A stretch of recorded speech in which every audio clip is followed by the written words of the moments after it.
over 10 years, we have brought together every year a group of the most significant playwrights, great voices from their countries, young voices emerging mid-career, and often also very, very established writers, because what we do need here in America, but everywhere else in the world also, we need to hear what stories are out there. Like musicians listen to world music to foster their craft is vitally important to them. The same should be for playwriting.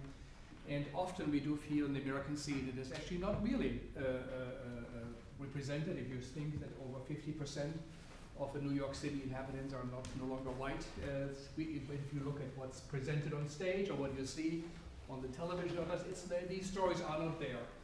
PEN has been a great champion of voices from around the world. PEN is the writers' organization, poets, editors, and novelists. It was in the very beginning, and it was always a political organization. And Norman Mailer or Henry Miller or many others were heads of the PEN International Writers Organization. They have a Freedom for Right program. They really are the ones who get people out of prison. They also give out significant literary awards, and this is most probably the most significant literary festival in the United States, here perhaps also in the Americas. Over 80 writers are right now at this moment in New York for this festival. We are part of this. It's a great honor for the Segal Center that we are considered as partners. And it fits right in our mission to bridge academia and professional theater, international and American theater. If you see the lineup, it is truly unique. And I would say, mostly also in the Americas, it would be hard to find another festival with such a concentration of talent, of really great writers and storytellers are to be seen in 3 days. We have 9 readings. I hope you will all be able to come back. We will have 3 readings today. They will all happen in this space. There will be breaks in between in case you stay longer. The important thing is we always have the playwrights with us if we can, through the marvelous Marvin Carlson, a grant which we got for the Segal Center, and Susan and Jack Wood, and we were able to really bring them here, which we couldn't do for all the years.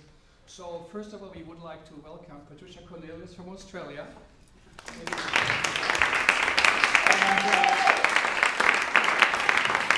came to us for this festival, and as you know, we just joke, it's not just a subway right away, it's a long trip. So she came here to be with you all in this room, and also, of course, to support the bigger idea that it's important to listen to voices from around the world. Paul Auster, Salman Rushdie, Michael Roberts and others created that festival during the Bush government, where they felt there was a tunnel vision, not enough voices were being heard. 95 to 96% of all books published in North America are in the English language. The 4 or 5%, the rest of it, 50% are German or French, because they are supported by the government, so we really do not hear enough, and they felt it is vitally important, and it has become now a very important contribution. Again, thank you all for coming. Thanks for PEN. It's a great start of the day. We were featured in the Times today, also in our festival was mentioned next to many others. So we also would like to thank Katie Pearl for directing. So really say hi. And Christiansen, who's the producer, who worked on this, Michael and Brad up in the booth, Rebecca. Soria, who was the assistant curator, Antje Oegel, who helped to put this together with me, and then she was a very strong force in creating this festival, and Yu Chen and everybody who works with us. There is also Bella from Brazil. Also, our staff comes from Taiwan, and so we try to actually also really live what we think of as importance. I also would like to read from our friends who asked us to do this at this moment. Now we would like to acknowledge the Lenape people, upon whose land we are gathered today. And we can pay respect to the Lenape people and ancestors, past, present, and future. So thank you all for coming. If you have a cell phone, please do take it out, and I'll do the same. And make sure, as often you all take yours, I'll double check. It's show and tell, yes.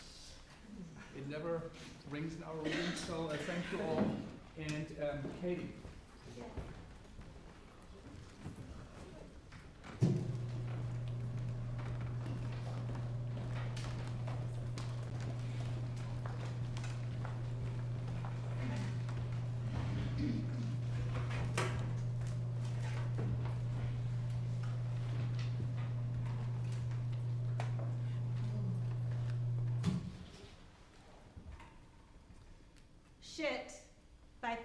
Patricia Cornelius. Prologue. Lights up. And he goes, look at you. Fuck, look at you. What the fuck you done? You fucking nothing. You never gonna fucking do something. You fucked up waste of space.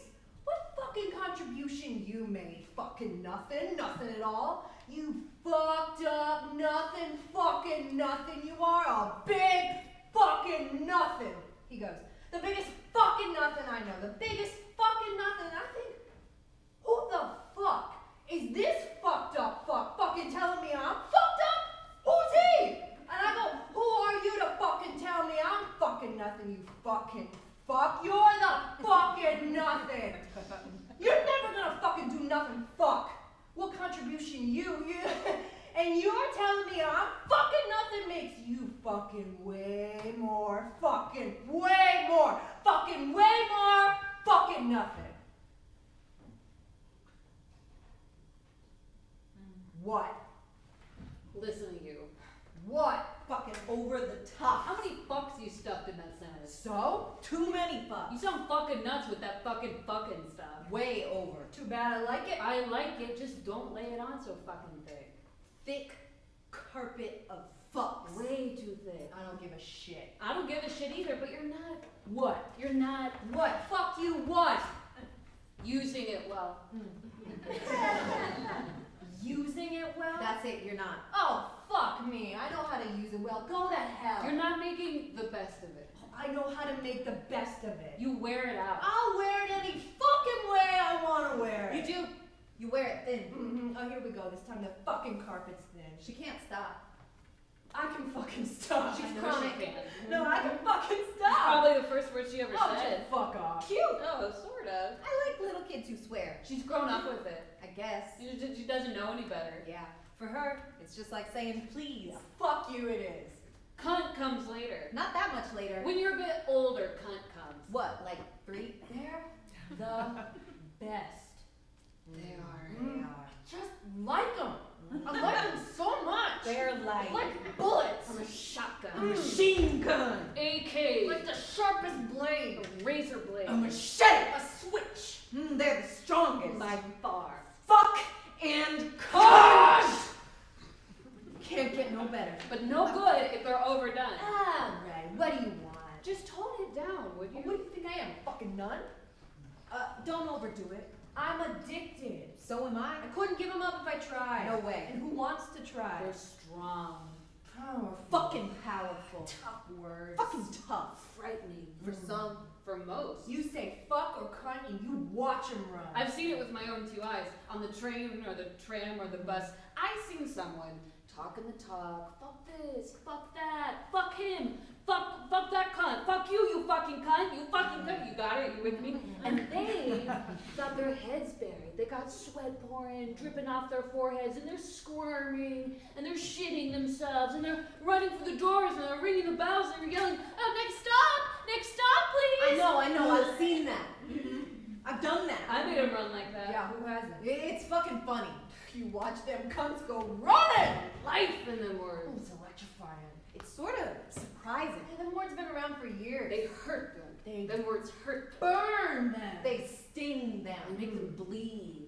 I've had them women go, "Watch your language, please." I've had them. Plenty of them fucking bitches. I said, what are you gonna do? Bring the police? I hate them bitches. fucking hate them too. Looking down their noses. They're words, bitches. Words. Just words. Fucking words. What's wrong with the cunt? I have no fucking idea. It's not ladylike. Ladylike. It's not. Of course it's fucking not. They don't like girls talking it. Who tell it? like it fucking is. They like us quiet. Like mice. They like us soft. Like kittens. Yeah. Ladylike. They like us to listen. To their every word. Not talk. Say nothing. Just listen and nod our heads. Fuck that for a joke. They think we're foul-mouthed sluts. We are. I'm not a slut, you slut. Don't call me a slut. Shut up, you're both sluts. They think we're dumb. I'm not dumb. They think you are. They think we can string a fucking sentence together without swearing. I can't. You can. I'm not sure she can. Can you? Of course I can. Try it. Say something. Alright. Without one fuck or cunt. Or any of the fucking swearing. Alright. Come on. Okay, hang on. Say something. Hello, my name is Bobby, and I couldn't give a fuck. Oh.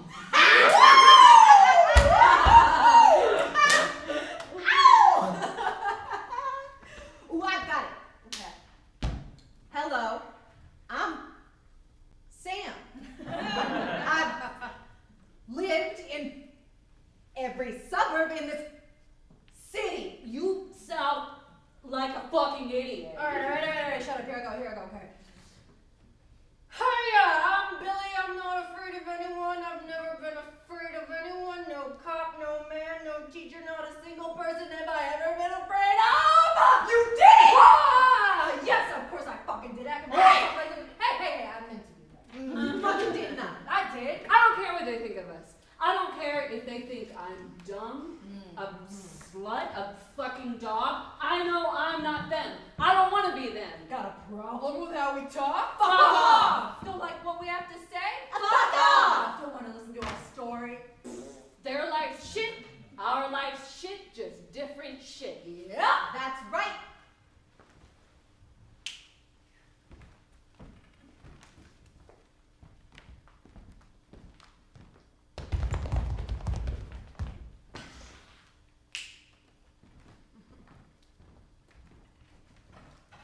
A room.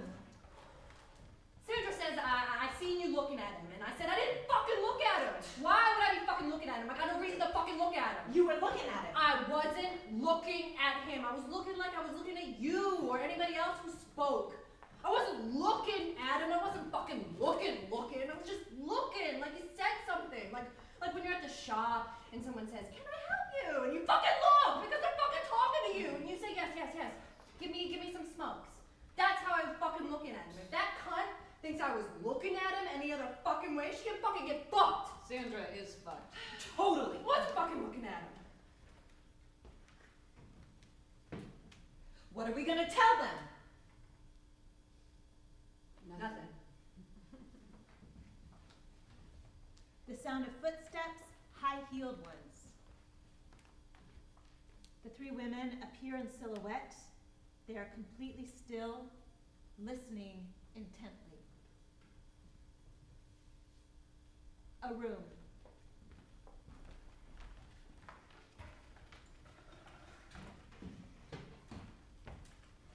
Do you think anyone could save us?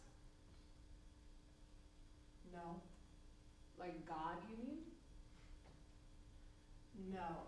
Like someone puts their hand in and pulls you out just before you drown? Like someone says, you're right, I got you. Like someone shoots a crocodile just before it gets you? Like a doctor cuts out the rot before it infects you. Like when you jump, someone's gonna catch you? Like someone puts their mouth on yours and blows air into you. Like someone says, keep away from her or I'll kill you. Like when a boulder comes pounding down and Superman comes and scoops you up into his arms. Like someone grabs you. All right. Sam, nothing's gonna save us. Too late to save us. Way too fucking late. We're past saving. Way past saving. Maybe someone could have saved us when we were little. Doubt it. When we were 3. From the moment I came out, nothing could save me. Yeah, well, from the moment my mom got knocked up, nothing could save me. Nothing at all? A bedroom with a lock on the door.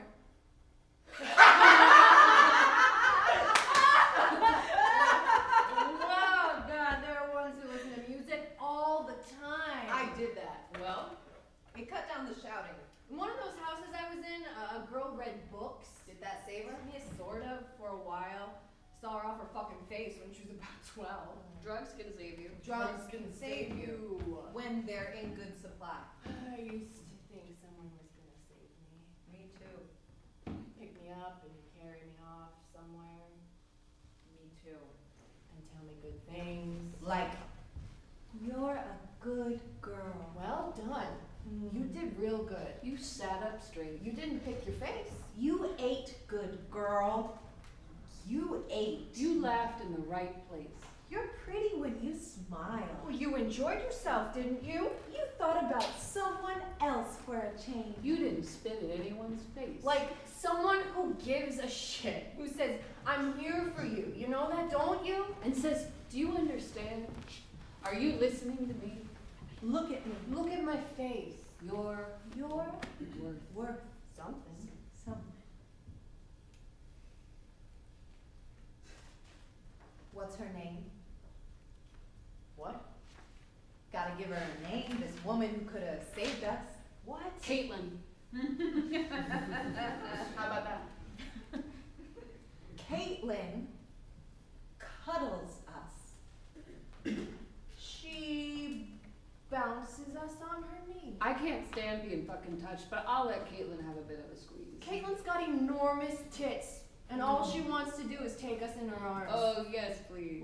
To make us happy. To smooth away the pain. To love us. To stop Billy from saying fuck. And from Bobby calling her cunt, And from biting her neck and draining her blood. Caitlin might have saved us. I had a Caitlin. For about a year I had her. When I was 8, maybe 9. I know I wasn't with her when I was 10. She had these huge tits, and she'd grab me and tuck me into them. I'd be standing there and she'd grab me. I'd be on the couch watching TV and she'd grab me on my way to bed, to school. She just had to move, and she'd grab me and squeeze the fucking shit out of me. Just squeeze me every chance she'd get. Squeeze the life out of me, squeeze me to death. Used to have to hold my breath. Then when I was 10, someone else had me. Couldn't she save you? No, too far gone. What's she doing squeezing you all the time? Loved me, I guess. Fuck me. I never had one of them Caitlins. Neither did I. I love her. I love Caitlin. I had them cold fucking fish bitches. The sit up straight. Don't touch that. That's enough, you greedy guts kind. Stop that and stop that and don't do that kind. One I had treated her dogs better than me. I had one I liked. She was nice. They growl at me when I went to get up and have a wee. Then I got sent back to my mom. That happened to me sometimes. Most of the time I'd piss my bed. I never had one of them big titty cuddly ones. Whenever I could, I'd kick the shit out of the dogs. Oh, Bobby? It's not the dog's fucking fault. Men. I had them. Plenty of them. Too many. Sit on my knee and give me a kiss kind. The tongue slipping between your lips kind. This is just between you and me kind. This is our secret kind. The stink of their breath. Fuck! I can feel their whiskers. And their fat fingers. And their hard fucking dicks. yeah, well, boo-hoo. Never mind.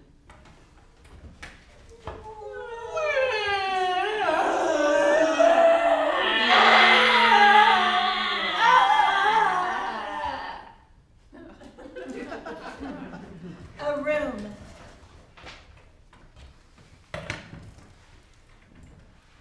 Some bitch in the house was talking and she says, there's nothing can be done. She's too far gone. Forsaken, she said. Forsaken, I think, what's this forsaken? Forsaken, like, it's like something taken from the Bible, something like totally fucked. And then I know who she's talking about. You know, who's this forsaken? Who's too far gone, who's past saving, and I start laughing. It's this Danny chick who's fat ugly bitch, and I think she's it. She's totally fucking Sagan, no doubt about it. Spot on. She's the one. Danny ain't got a chance in hell. And then this bitch keeps talking. And it's about me. She's talking about me. I'm the one who's fucked. I'm forsaken. It's me. It's me. I'm forsaken. Me. Me. Fuck me. Me. Fuck off. Me. For fucking saken. Me. A room.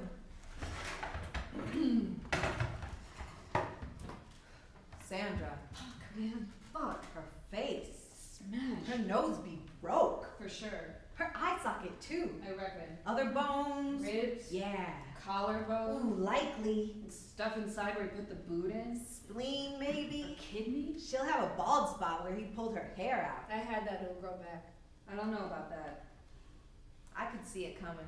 Craig was just waiting for the opportunity. And she gave it to him. Shut the fuck up, Sandra. Shut up. She never shuts Go up. fucking quiet, you stupid bitch. Bite your tongue. Stupid she is. Fucking is. Can't she see that Craig's arcing up? Gone dead in the eyes. I'm too quiet. Looking at her like, with that smile. Is she fucking blind? Blah, blah, blah, blah. On and on. You're a fucking bastard, Craig. I saw you looking at that bitch. You're nothing but a fucking shit. God, you brainless bitch. Dumb as dog shit. Stupid cunt. And in Craig goes. No holding back. Brutal. Brutal. She'll go back. She won't. You watch her. She won't. I'll give her a month. Stupid cunt. Some girls bring it on. I'd punch her the way she goes on. Brutal. I love a good fight. That was not a fight. Shit, no. That Not was- a fair one. That was a massacre. All right, I mean a real one. When you see stars and you taste blood, or your teeth are bitten into your lip, I fucking love them. Even when I lose them, it's like I'm the king of the world. Come on, take me out. Come on, try it. Come on, Bobby, how about a round? No thanks. We'll stop when we draw blood. No. Oh, you scared? Terrified. Oh, I think you are. I think old Bobby's lost her nerve. You're right, I've lost it. Oh, fucking don't be a pussy. Fucking fight me. Call me a pussy, I don't care. Come on. Didn't you hear her? What's it got to do with you? She's my protector, she'll fight you instead. I've never seen you back down from a fight. I don't want to fight Billy. I've fought her, I don't need to fight her again. I've never seen you lose. I've lost plenty. Too many. It took me a long time to learn when to fight and when to go doormat. You fight someone who will not hesitate to smash you fair square in the face or the throat or the guts. You just fucked yourself.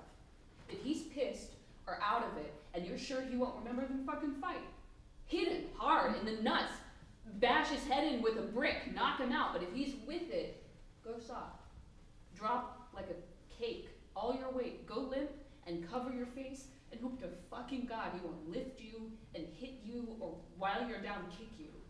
Yeah, it's a risk playing dead. It is. Because he could fucking lay into you. You hope he'll forget you're there. That's when some of them fuck you. Yeah. They do. Let's not go there. It takes ages to get over a beating. It wrecks your face, it breaks bones, it kills a beating, does. It fucking kills. Like Sandra. Like Sandra be crying. for a long time.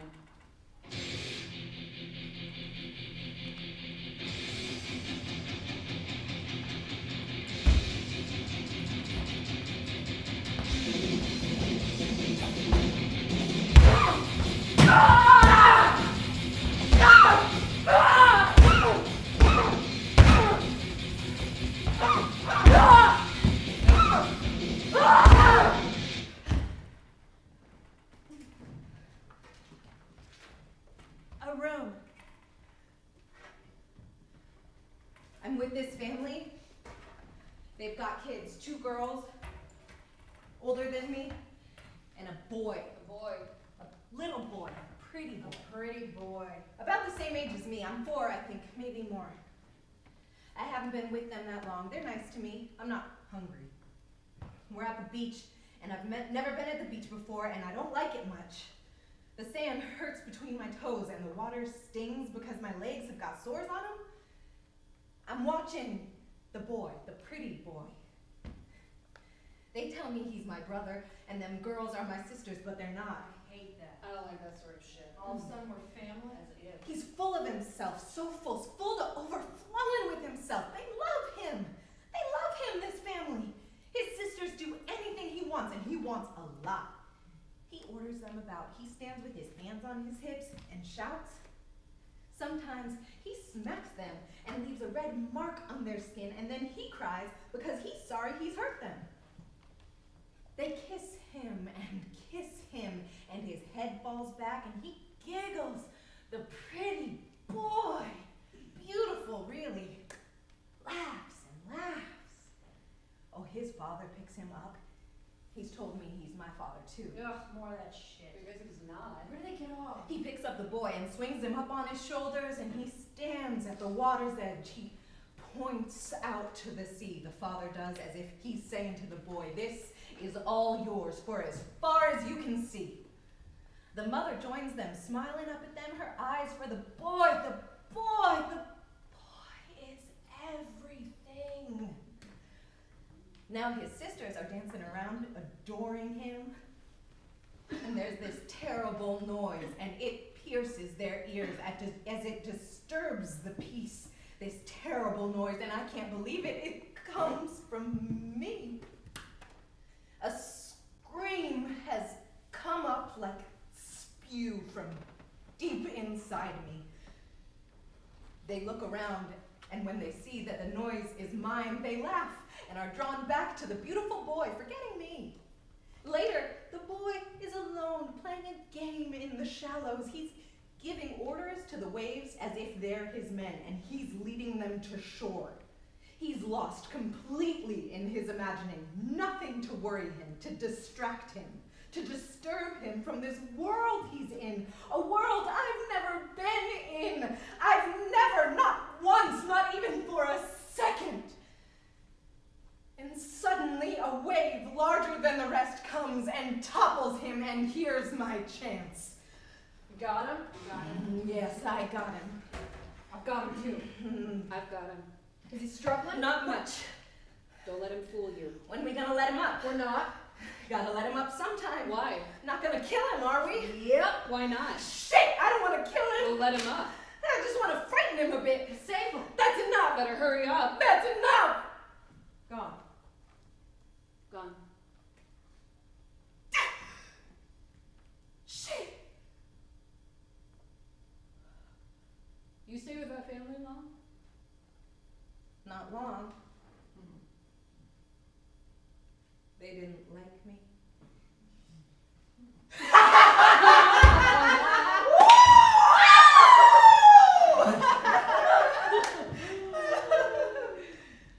Sound of footsteps, high-heeled ones.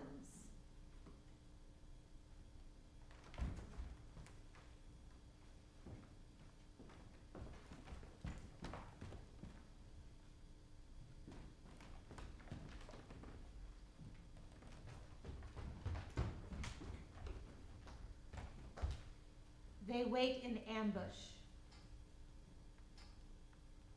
A room.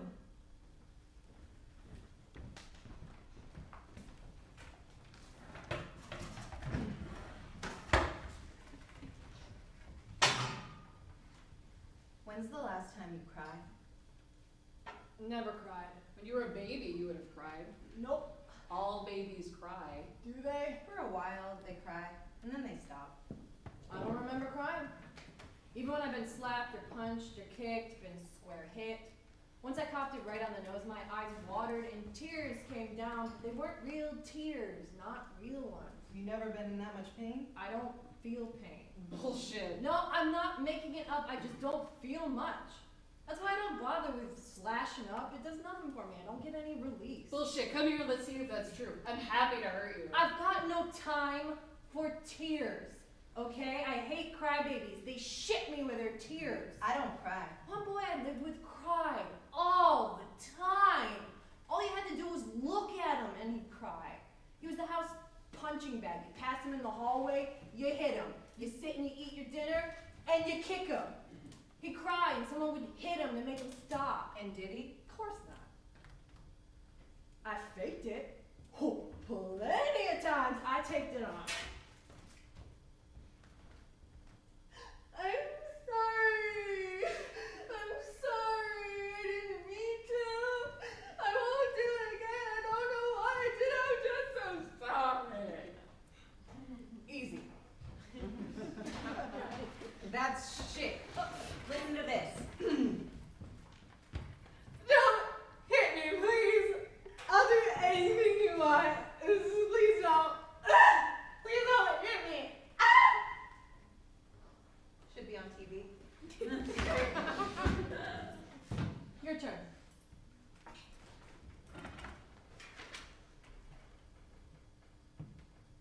Don't touch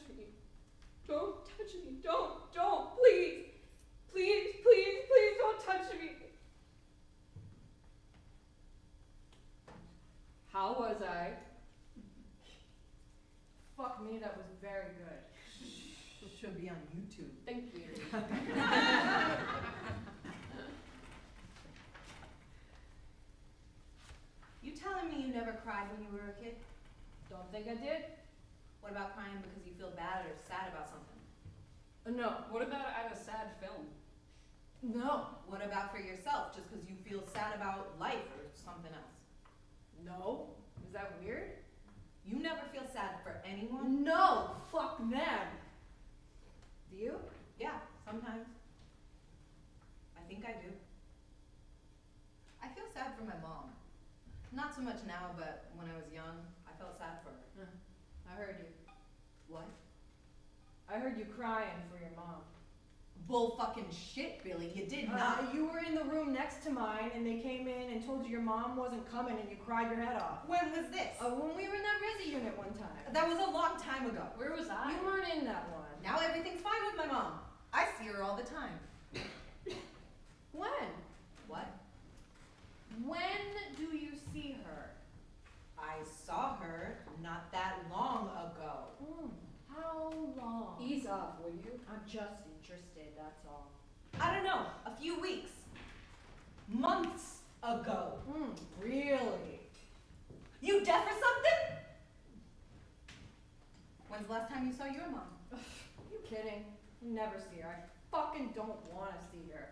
I'd rather fucking die than see that fucking cunt. Oh my god, don't call your mom a cunt. Oh, I don't go for all this. You gotta love your mom. I don't get it. My mom does not deserve to be loved. She's a cunt. You shouldn't be angry with your mom. I'm not angry with her. I just don't give a shit about her. I never think about her. Bobby's mom's a cunt too. Don't call my mom a cunt! This isn't hard for me, but she is. Why bring my mom into this? You fucking hell, Billy. Leave her mom alone. Oh, fuck off. Her mom's a fucking brain dead junkie just like mine. Yeah, that might be the case, but I love my mom. You do not. Of course she does. No, she doesn't. Billy, she does. You don't, do you? No, she's a cunt. Oh my god! I used to cry when I got hurt, but not for a long time. You don't cry because you feel sad? Well, I don't like it, crying. It's a waste of time, so I decided not to. You never feel sad? No, not really. Nor do I. I think it's all a lie, this feeling stuff. I don't reckon most people feel much. I think they feel fuck all. I don't really know anyone who's kind. Do you? There are kind people. Yeah, name one. I don't know their names. Because they don't exist. What about that Caitlin? Caitlin's weird, not kind. There are kind people, lots of them. Like them who give money to the poor? Exactly. Or Africa? Where people are dying from starvation. I'm fucking starving. So am Are I! you gonna fucking feed us? They have to, don't they? Are you gonna fucking feed us? They are not kind. Yeah, they're taught not to be kind. We're fucking starving in here! They're on the hunt, looking for someone, anyone.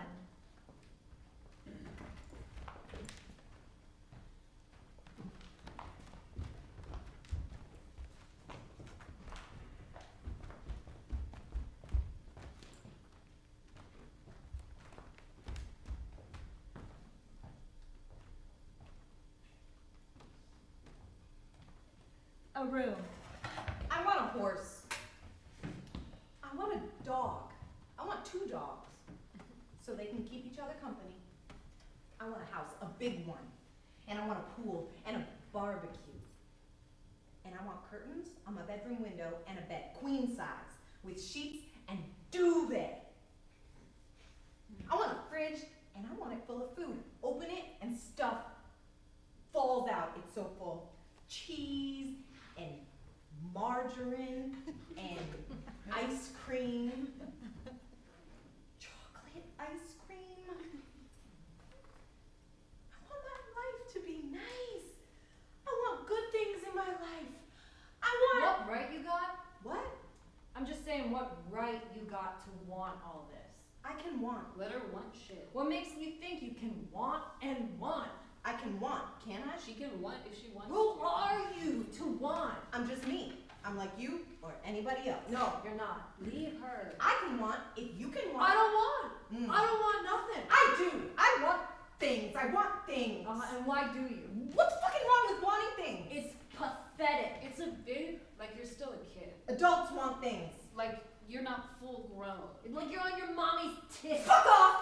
I don't want like that. It's like you're not whole. Like you got pieces missing. You're needy. Wanting isn't needy. I'm not needy. I just want a few things. What is it exactly that you want? I want things. Stuff. Dogs and a fridge and stuff. Oh, you're just wanting. We're wanting what? I just said. You want too much. No, I don't. You're all right, aren't ya? Yeah, I'm alright. I'm alright. What's wrong with you? Nothing. What is so bad about your life? Nothing. Just the wanting. Something. Wanting. This. Wanting. Wow, that sounds like to me. What about a baby? Is there anything wrong about me wanting that? You want a baby? Yes, I think I do want one.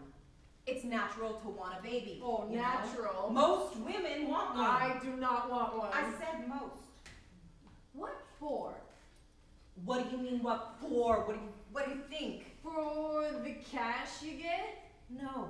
Then why? To love it. That's why. Oh, fuck me. You want a baby so you can love it? What makes you think you're gonna love it? Because that's what happens when you have a baby. You love it. Did you love it? Fuck off, Billy. Did you? Shut the fuck up. What are you talking about? Bobby had one, and she didn't love it. You had a baby? Yes. When? Can't remember. Years ago. How old? 12? What happened to it? Don't know. What was it? A baby. A boy or a girl? A boy or a girl. Shit, you never told me you had a baby? It was a long time ago. You never, ever mentioned a baby. I forgot. She had one, and she didn't love it. Didn't you? No. Do you think about it? No. Do you want to see it? No. Do you think you'll ever? No. You want a baby. It loves me. Oh, you're a baby girl, big fucking baby. Why are you being so mean to me? I'm not being mean to you. Are a bit. No, I'm not. A bit mean. A lot fucking mean. No, I'm trying to help her out. Doesn't sound like that to me. I don't want her to be disappointed. Forget it. Forgive me for thinking I might like to change something. Now we're getting somewhere. Is that it? You want to change something. I wouldn't mind a change. You want your face lifted. You want your tits big. You want duck lips. Fucking hell, forget it. I don't want nothing. I don't want to change nothing. I don't want from now. I got no wants. Yeah, just asking. You know what? I don't want to talk to you anymore. You fuck with my head. A room. When I was 15, when I felt like shit, like less than shit, and I couldn't stop feeling it, I'd sneak out early in the morning. Real early, like almost dark early and cold, and I'd think, I gotta do something about this. I gotta stop it. Pull myself out of this shit. I'm sinking in it. I'm stinking of it. And I'd go out the window and down the road and onto the freeway and wait for someone to pull over and pick me up, and then he'd drive me. Sometimes way out. Or sometimes he'd pull into a nearby street and park under a tree, and then I'd buck him, and I'd think, I got you. I got you. I really got you, and start to feel real. Feel like I could fuck the world and make it do anything I please. Something wrong with that. No, there's not. There is. What? Something I can't put my finger on. I don't give a fuck what you think. Something doesn't add up. Doesn't sit right. I felt great. I felt. Yeah, great. I did. I do. Sure you do. Sex is great. Yeah, great. I love sex. I love it. Yeah, sure you do. When was the first time you had sex? Are you kidding me? What? You don't ask that. Why do you want to know What's that? wrong with you? You don't ask that. Okay. You don't.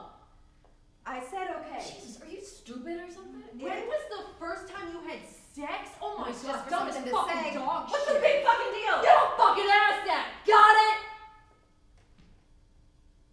Got it.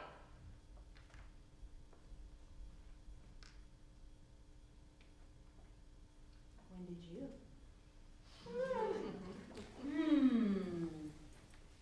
I can't remember. remember. A room.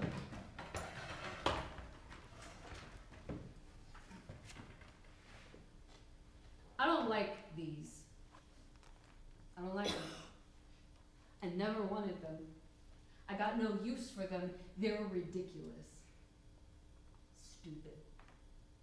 The fucking stupid things that I don't want. They're obscene. And them bits, I don't want them. They've got nothing to do with me. I used to be slim. Beautiful slim. Lean. All muscle. No ugly bits. No shit handles. No crappy round bits. I fucking don't want this.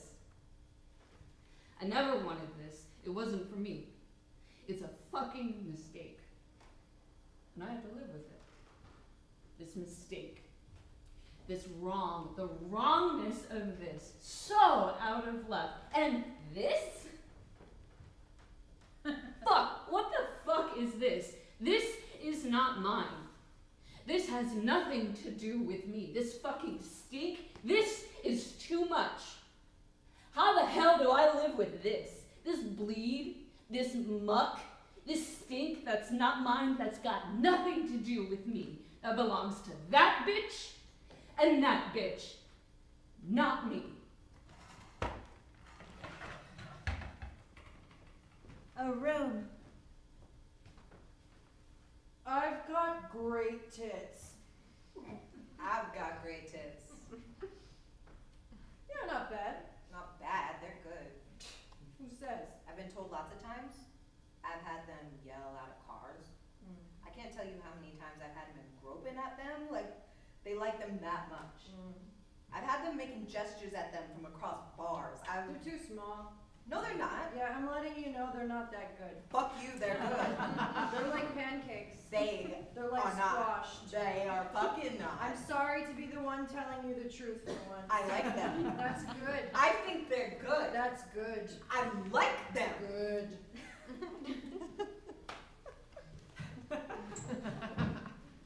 Yours are perfect, I suppose. They are. I've got a great ass. I've got a great ass. You've got no ass. Heart-shaped ass, my ass. Heart-shaped?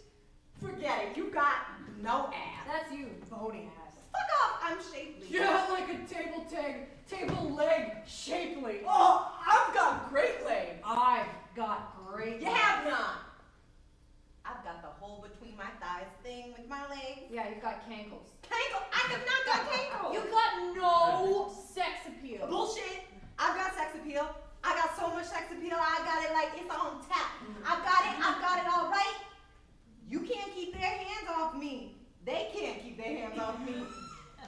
They can't stop themselves. They love me that much. They want me and want me and want me some more. I've got so much sex appeal. You've got the sex appeal of Yvonne. Who the fuck's Yvonne? That fat girl in the house. The one who, stopped talking, looked so glum, and she was so fucking sad all the time.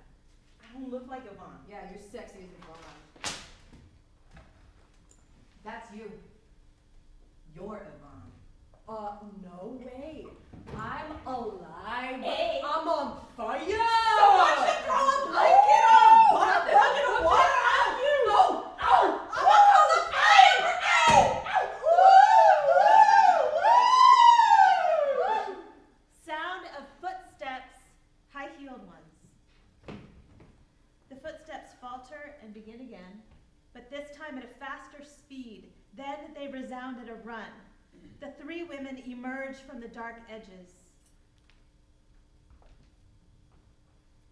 They run together like hunting dogs.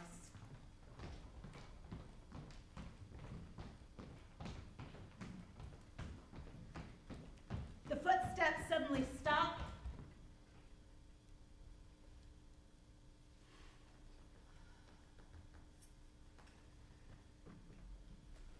A room.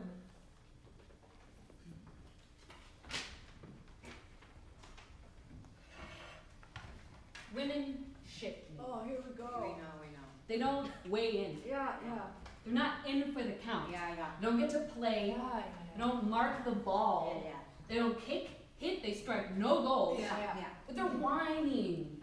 And they're crying. And they're bitching. And they're talking shit. Yeah, well, Always talking shit. My God, how much shit they can talk. They're full of it. Women are shit. yeah, well. And their stupid skirts. And their tiny fucking shorts. And their fucking high heels.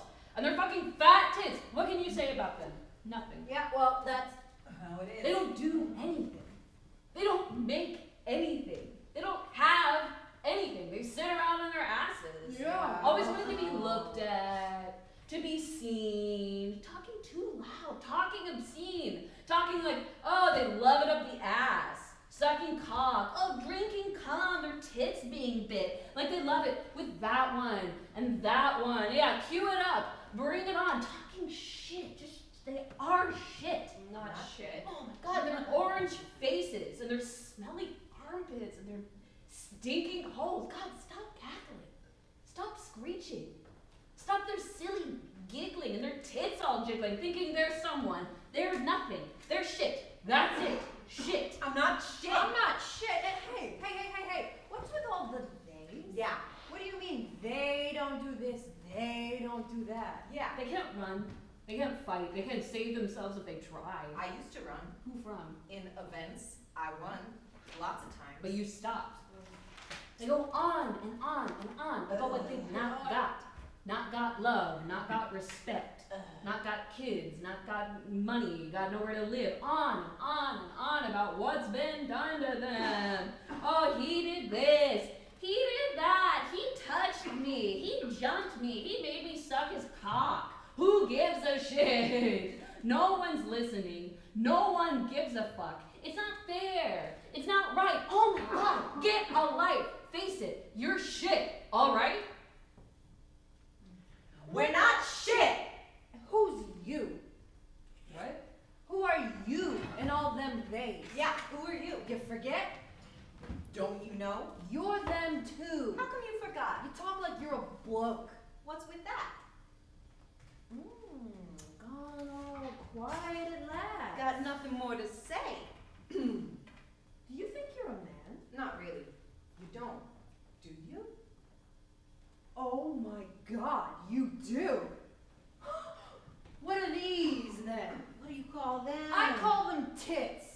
You got a dick? Yeah, show us your dick. Give us a look. Oh, what's wrong? Don't be shy. Let me suck your dick. Come on, big boy, get it out. Do you really think you're not one of us? You can't. You honestly think you're not a chick? Oh my God. Oh my God, you do. You think you're a man. You think you're a fucking man. Pull down your pants. She said, pull down your pants. Pull down your fucking pants. Sam pulls Bobby's trousers down to her knees. You're no fucking different from us. You're a cunt. What are you? A cunt. You want us to prove it to you? A cunt. I'm sorry, what? A cunt. I didn't hear you. A cunt! That's right. A room. You shouldn't have looked at him. I didn't. You did. I didn't. Yeah, you did. No, I didn't. For fuck's sake, you did. We saw you.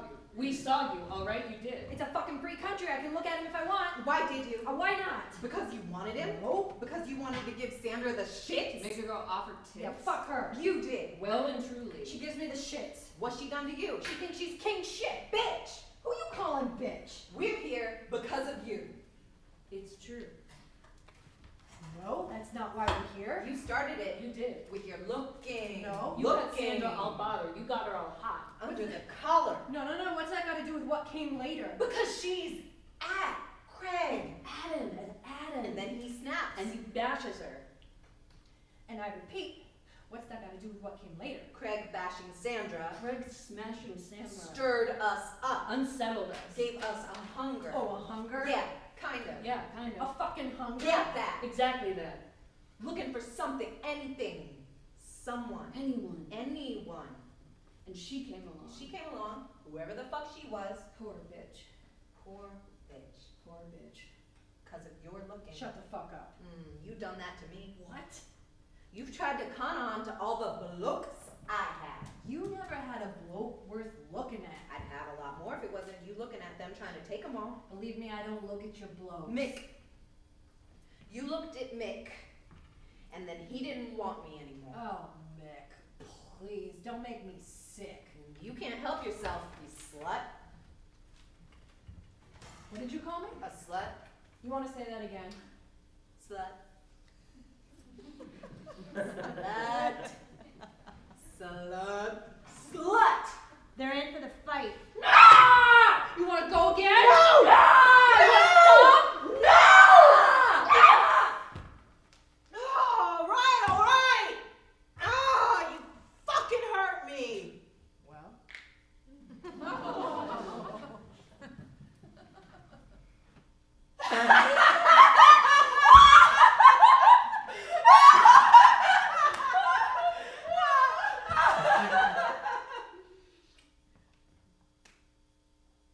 I love you. I love you too. A glimpse of Sam, Bobby, and Billy committing a horrendous act.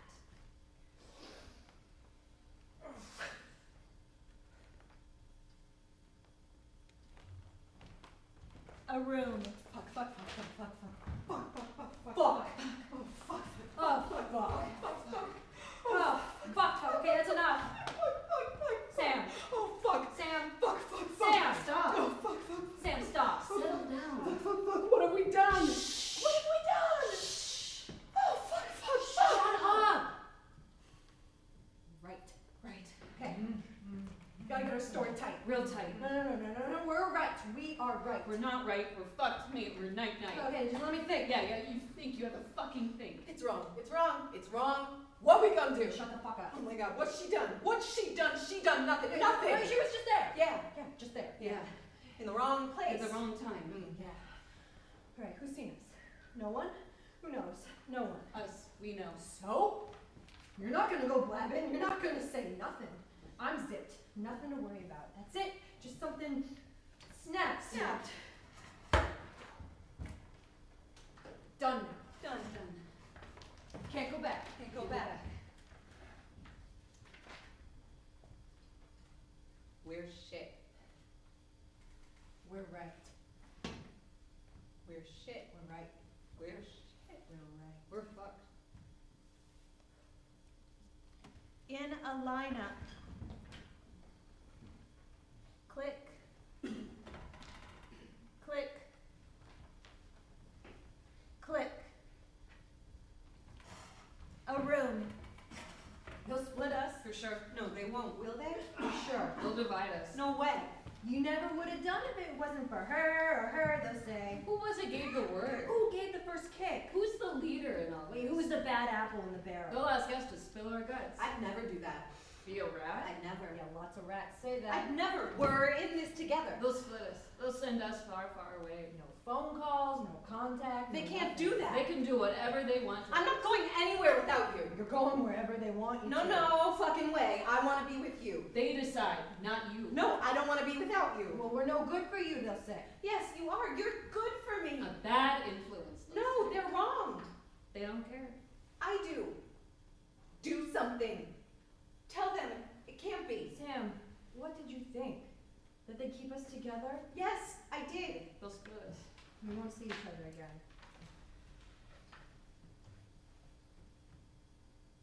Are you crying? Are you? No. You look like you're crying. You do. Nope. You are. You are. No. You're crying.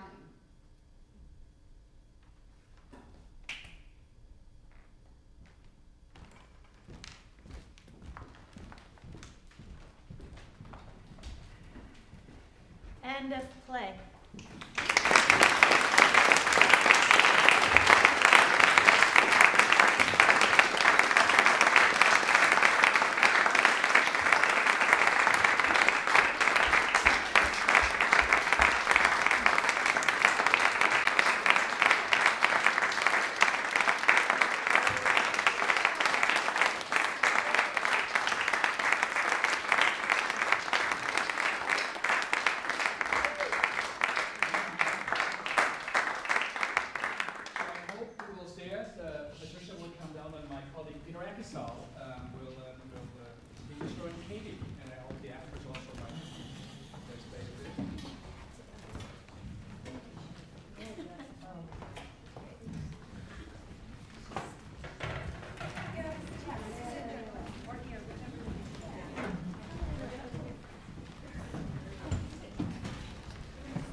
That's good.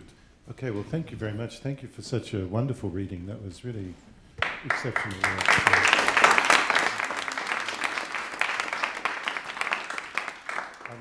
So my name's Peter Eckersall. I'm the Executive Officer of the PhD program in theatre here.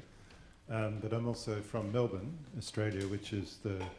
Are you born in Melbourne? Or yeah, which is where this play comes from, this wonderful play that we just saw, written by Patricia Cornelius. And Patricia's been able to come over on the long haul from... It's about, I don't know if you've ever been there, but it's a very long flight, or series of flights to get here. So thank you so much for coming. It's a real pleasure to welcome you to Segal Center, to the Graduate Center, and to New York, and to hear this play that is...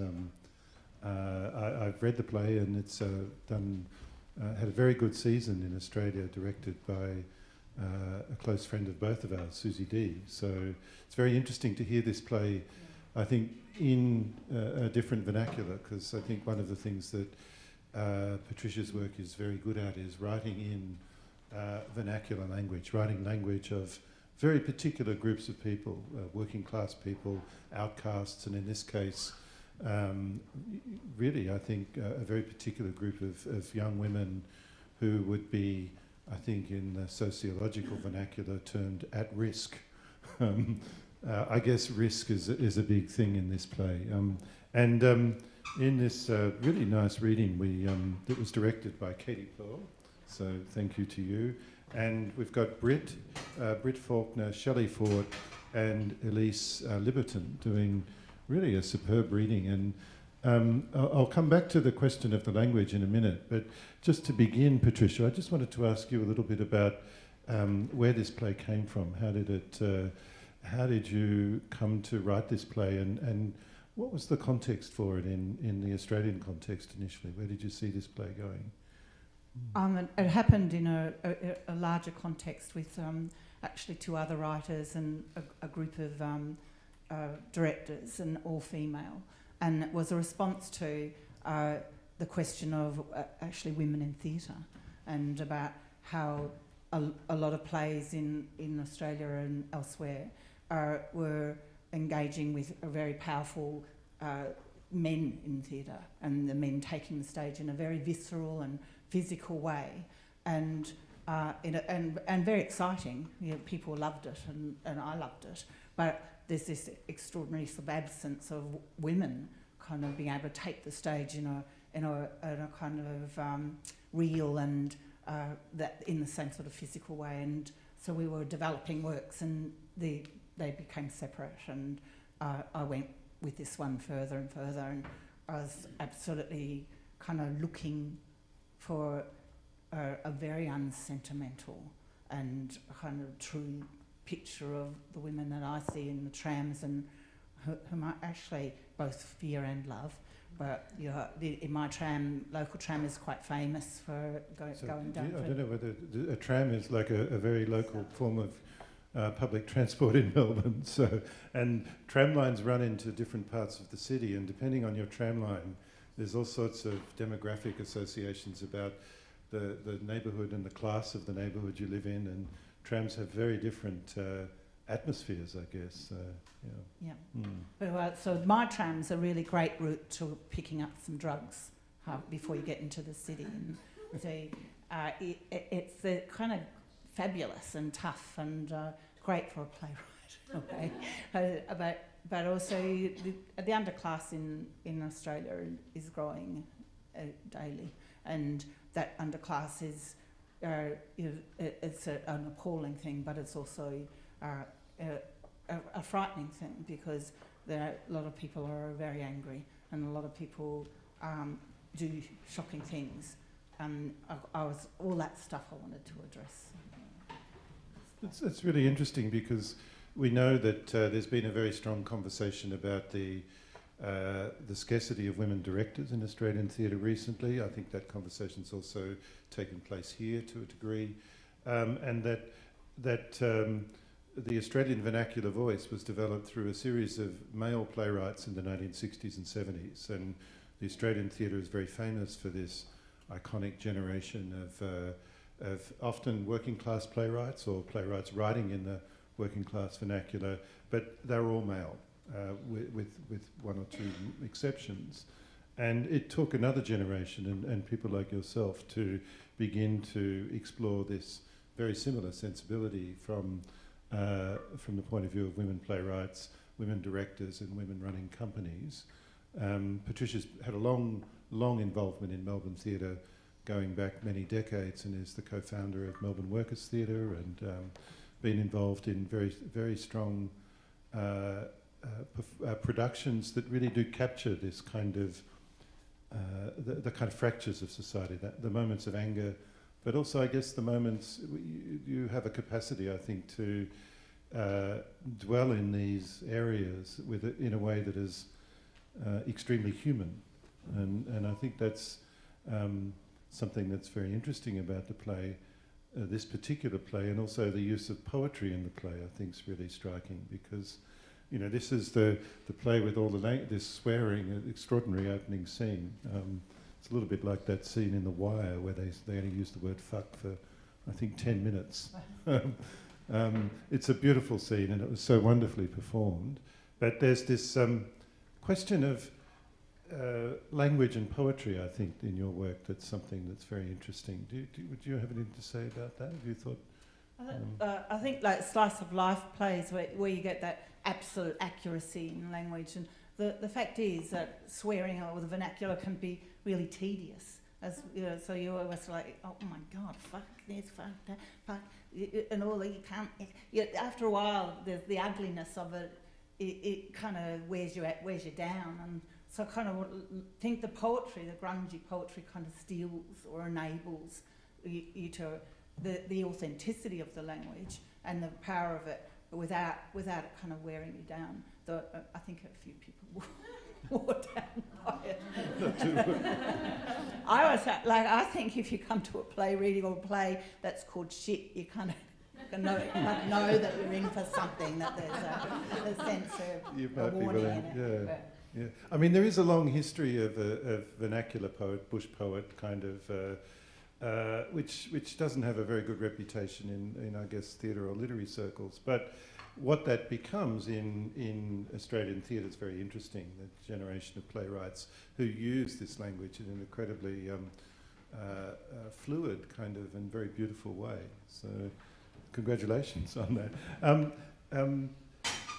Katie, coming to this play without knowing anything about the context of it or the background, or I think you met Patricia yesterday or the day before. This morning. So this morning, what were your impressions of somebody who has to turn it into an accomplished reading in a very short amount of time? Yeah, it was. I had no idea what to expect. Somebody called me up and they were like, "There's this, play called Shit. We'd like you to direct it. It's by this Australian writer." And the whole process, starting from when I began reading it through today, has been a continual, evolving discovery of the play, both in terms of the depth of the content, but also the structures that Patricia has put in. And I think the first thing that jumped out of me on the page was the incredible energy of the writing, and it hooked me right away with that first monologue. But then there's this amazing stage direction that describes these women like snapping their fingers and sort of strutting their stuff and having like a secret homage to West Side Story. And there was something that made me immediately lean into that. Like, first of all, who are these women? Who are these characters? But also, who is this writer? What is this mind that's putting this world together? So I had no idea what to expect. It's sort of like a treasure chest that kept opening. And also, Patricia's one of those writers that I really love as a director who doesn't tell you everything on the page. She just says that there's a series of scenes that happen in a room and a series of scenes that happen in another time, in another place. And so what was really rich about our rehearsal process was discovering the story of what was happening. First of all, what is this room, which we didn't actually know when we started. Where are they? We came to feel like they were in prison. But what is the event, and how does the event play out, and what are the steps of those stories that happen outside of the room, and the way Patricia's layered those two times on together. So I think we still came to today with still a ton of questions. that would be really exciting if we could go into a real rehearsal process. We could keep discovering, but the play really does give those answers to you as you dig into it, which is really fantastic. It really struck me that the language really transferred extremely well into the American context, and and I don't know what you thought, Patricia, but I was kind of watching this play with kind of two minds, because I could see the kind of Australian connections and the use of language, just quite different use of language to, I think, American English. We were curious about that going into it, if we would sort of run into stumbling blocks, and while there are Australianisms with some word choices, the pace and the rhythm. The rhythm is really exceptional. Completely translates across continent, I think. Yeah. Just to ask the three actors, Britt, Shelley, and Elise, how you felt coming to this play. Were you, because you seem to inhabit the roles really, really wonderfully.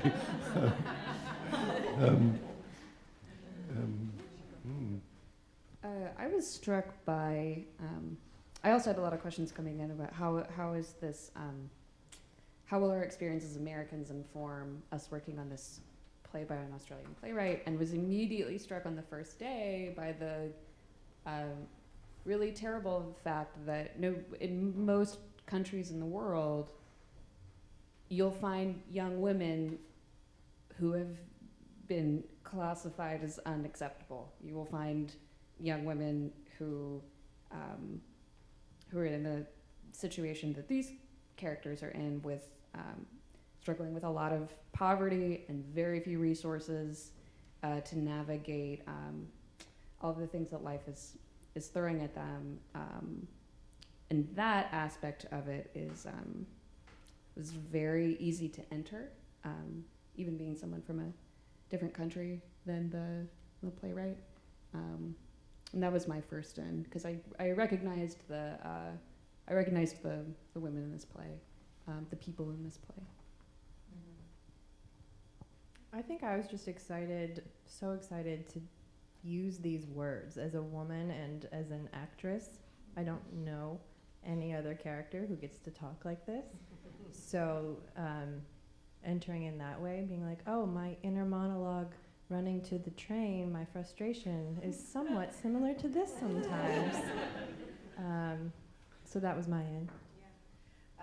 Katie, kind of what I loved about working on this piece is that the language was able to hold our experiences so fully, and the way we worked on it was a very physical way, which I like as an actor. So yeah, it was great. It's such a gift to get to express anger in this way and in such a crafted way, and figure out the humor that also lies in a woman's experience in this world. Just how hilarious it is at times when things are so desolate and sad and heavy. So that was a gift. Yes. I'll just say one thing that I knew. I've known these women for a long time. That we share a graduate school background, and I knew I wanted to get in the room with people I already knew, because I wanted to be able to have the comfort level to be able to say, like, okay, so grab your tits here, and that was really important. I wanted that to be our zero, so that we could be comfortable to really explore. And we're all college-educated women, and these are not college-educated women. So that was one of our first big conversations. It's not that their intelligence level is necessarily lower, although that might be, we might discover that, but their education level is, and how how can that be one transformative key? Yeah, there's also a number of us have worked in, I guess, community theatre outreach programs with people of with various difficulties in their lives, and we've reached a stage where just the people's emotions are very unstable, and very often their bodies are actually undeveloped because they've experienced hunger, or they've experienced a lack of affection, or they've experienced very dystopian relationships. The Australian sociologist talks about a politics of of this, where he says, what happens when the mother is a torturer? When somebody grows up in that environment, and he uses that as a metaphor to describe a kind of political condition. There are really very distinct physicalities associated with people who've experienced lives that have had such hardship, and I just think it's a rare feat for an artist to really be able to explore that in a way that is, one, very human, and in another way that is able to show us something about that in a way that we can feel compassion and empathy, but also feel like we're not just being voyeurs on somebody else's really kind of horrible life. So I found the play really remarkable for that, and I think it's something to do with this balance of humour and compassion and anger and rage and fear that you've I think put into the text, and that I think you explored in the performance so wonderfully. Frank, have we got time for just a couple of questions from the audience? Or? Yes. Would anybody like to make a comment, or we've got a microphone coming. So we are recording this session for posterity, so please use the microphone. I was just curious about, we see this from a female perspective because we know these are three girls, but there are so many times in the play, in the play where all the gender is really fluid. So we find that, I think, because women are supposed to be nice, or women aren't supposed to be mean, or some of the things that I think play into that. The gender, I thought for a moment, if they were all male, we would only be laughing.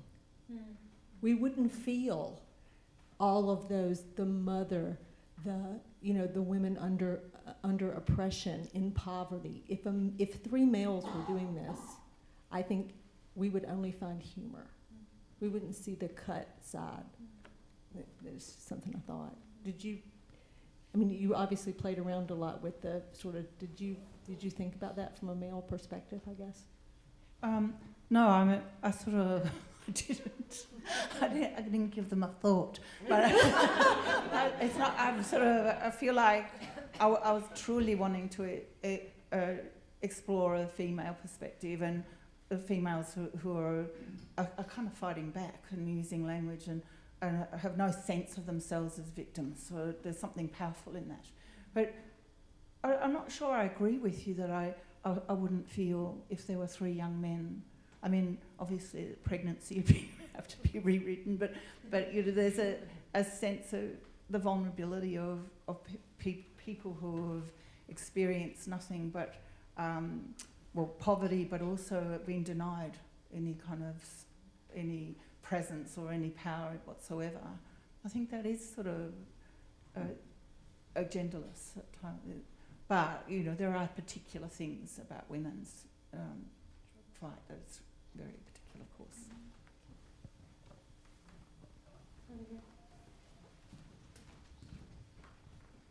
Thank you very much to everybody. I guess it's a question for you primarily as writer, which is who your influences are in terms of a kind of tradition of women writing in this way, because I kept thinking of Andrea Dunbar, Rita Sue and Bob too, the Arbor, her writing about working class life on Bradford Council estates in England at home, writing in quite a kind of coarse language, but also giving working class characters interiority, because of course, which is a kind of second sub-question about how we try to find balance between representation and caricature.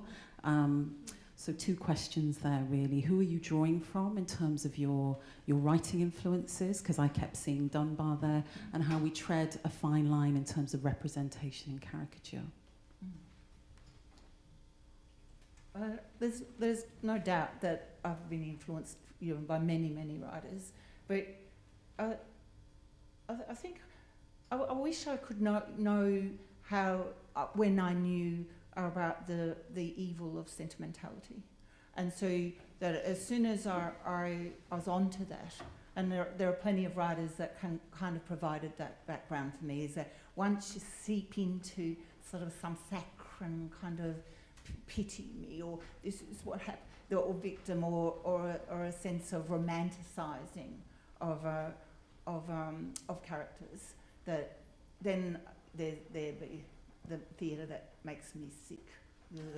This really, well, is actually an insult and an abhorrence, because they're not real, and it's some sort of cover-up that we are experiencing. What was the second part of the question? The second was about that fine balance. The balance. The fine balance Yeah. between representation and caricature, and I'm particularly asking that in a context of representing working class voices. Yeah. And I'm from a working class Right. background, and this is a big discussion amongst artist friends at home. Yeah. I mean, I think the experience of mostly of, especially in film, but in working class works, is that you get that highly romanticised notion, like we will fight, and we will lose. But in the fight is glory and power, but we will lose. And so there's a kind of tradition where the working class are kind of heightened, and the fact that the loss is some sort is just slightly sad, but they'll rise again. And actually, the defeat of the union movement in the working class has been pretty dire, and people do not rise up again after they've been crushed. And so I feel like the balance is with caricature is always a dangerous game, is when you're writing, trying to find a voice that is truly reflective of a class. But I also think that the danger is that there's a kind of weird mimicry, that you can be very accurate, but not very powerful in that accuracy. So, yeah, the balance for me is actually, I think, talking about the humour again, and being able, how far can you go into the kind of misery, and you can go quite far if the actual character doesn't kind of see it as such. So you can kind of go, well, fuck me, who gives a shit, I've been fucked, who hasn't? There's a kind of flippancy that is kind of delightful, really. But at the same time, finding the humour of, I've been fucked, is sort of, there's a delight there in the balance. And those things are balanced. I mean, how it reflects on in Australia now, in Australia, drama schools are filled with middle class and very overly or well-educated young people who ought to be able to kind of transcend their own class in terms of how to represent. Because I don't necessarily think everybody has to be working class to represent working class, but you kind of go, the sound of them, and they can't transcend their own class, and so we have real problems with kind of being able to find the voice in it, because otherwise it's just shocking, and you spend the whole time, wincing. Time for one more question, and then we'll set up for the next. Observation doesn't have to be a question. No? Well, in that case, okay. Yeah. Okay. No, it is. Oh, sorry. It is interesting. I've never been to Australia, but I work in social service programs. I work in syringe exchange, active drug users, and this just rang so true. The dialogue was so authentic. It was amazing to me. And what is beautiful about it is, at the same time, I get really emotional. You're seeing this really, I don't know if you want to say good side, but sensitive side of them at the same time. Thank you so much. Yeah. Well, once again, thank you to the wonderful company of readers and directors, and thank you to Patricia for being there as well.